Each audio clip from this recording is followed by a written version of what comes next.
At the end of the First World War in 1918, Germany was bankrupt. It had surrendered some of its most valuable areas, it was humiliated and hated, and this was all after a war in which 7 million Germans were killed or wounded. But Germans were divided about who to blame for the disastrous state of their country. To start with, the most powerful movement wasn't the Nazis, but a revolution that included mutinies across the Navy, and thousands of factories being taken over by factory workers in an uprising inspired by the Russian Revolution. There were massive armed demonstrations in the capital Berlin, and the king, or Kaiser, fled. From this movement came the German Communist Party, the KPD, that wanted power to pass to the country's working class. But against them was another section of German society which blamed the communists for the defeat in the war. They also blamed a weak government, which they called November criminals, because it had signed the surrender terms called the Armistice in November 1918. Many of these disgruntled people were also soldiers, and so they were armed, and some of them formed an organisation called the Freikorps. They fought the communists and opposed an uprising in 1919 that was led by revolutionaries Karl Liebknecht and Rosa Luxemburg, who were murdered, and Rosa Luxemburg was thrown into a river.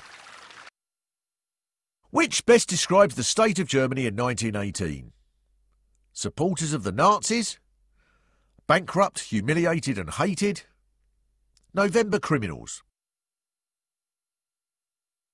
During the next 15 years, the battle for control of Germany took place between these two forces. So in 1920, a right-wing politician called Wolfgang Kapp tried to take power with a section of the army, with the aim of bringing back the Kaiser. But he was prevented by a general strike, and to make things even more chaotic, nationalist terrorists managed to assassinate 356 politicians. The government at this point was called the Weimar Republic, and had actually been set up in 1919 to create a stable Germany. All men and women over the age of 20 would have the vote, and an elected parliament called the Reichstag. There was also a Bill of Rights, which guaranteed equality in law for every German. The trouble was, it was easy to suggest that the situation required something a bit more urgent than a Bill of Rights. In 1923, Germany was bankrupt and couldn't make the reparations payments that they had agreed to at the end of the First World War. Then there was a general strike. The striking workers still needed to be paid, so to get round this problem, the Weimar government printed off paper money to pay them. The strike also meant that there was a shortage of goods, and anybody who's seen how people behave in Britain when there's the slightest shortage of something knows the panic this can create.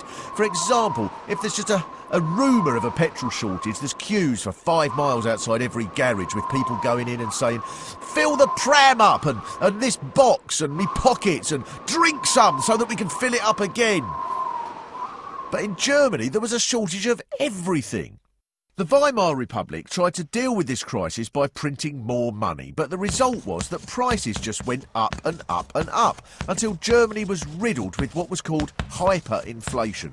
This meant that a loaf of bread, which in January 1923 cost 250 marks, in November cost 201,000 million marks. Prices went up so much every day that unions would agree a wage deal for the morning, and then at lunchtime they'd have to negotiate a much higher wage deal for the afternoon. Eventually it took so much money to buy anything. There were stories of people using wheelbarrows to carry the money to the shops. There were stories of people leaving briefcases of money lying around and finding that someone had stolen the case, but only after they'd taken the money out and left that on the pavement.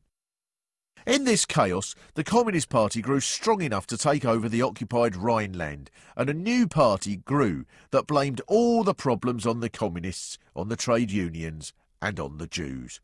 The founder of this party was Adolf Hitler, and his party was called the Nazis. Which of these best describes the Weimar Republic? A totalitarian dictatorship with a system of forced labour camps, an elected government with a Bill of Rights, an autocratic monarchy with a secret police. Hitler's strategy was to recruit from two key sections of society, small businessmen and the unemployed. Initially, he avoided big businessmen who were protected from the crisis to some degree by their wealth, while the industrial workers looked to their trade unions to defend them. However, small businessmen such as shopkeepers felt helpless and were more likely to accept the Nazi arguments. Hitler also needed to recruit a large number of disillusioned and angry unemployed to turn them into his street army, and these people became known as his stormtroopers. In November 1923, Hitler planned to use these stormtroopers to take over Munich, but two politicians he'd got support from, called Kahr and Lossow, backed out at the last minute.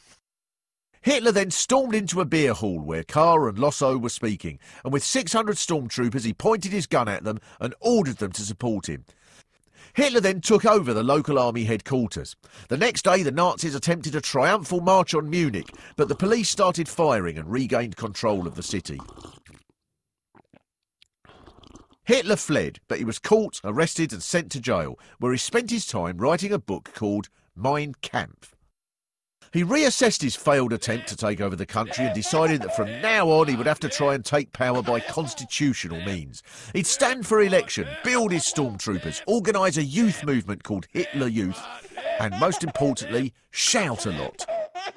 After 1923, the Weimar Republic must have seemed relatively quiet for a while. A politician called Gustav Stresemann organised a government called the Great Coalition of Parties Opposed to Communism and Fascism, and a man called Charles Dawes, the United States Budget Director, arranged a loan to Germany of 800 million gold marks and called in all the old currency and had it burnt. So for a few years everything seemed calm, and the Weimar Republic even became a centre for modern culture. In 1929, there must have been Germans who thought, everything calm at last. We can spend the next few years worrying about nothing but make the garden look nice. But it could be argued it didn't all work out like that. The Nazi Party appealed specially to big business, small businessmen, factory workers. That's terrible. You gave away a wheelbarrow of money for some magic beans. Try again.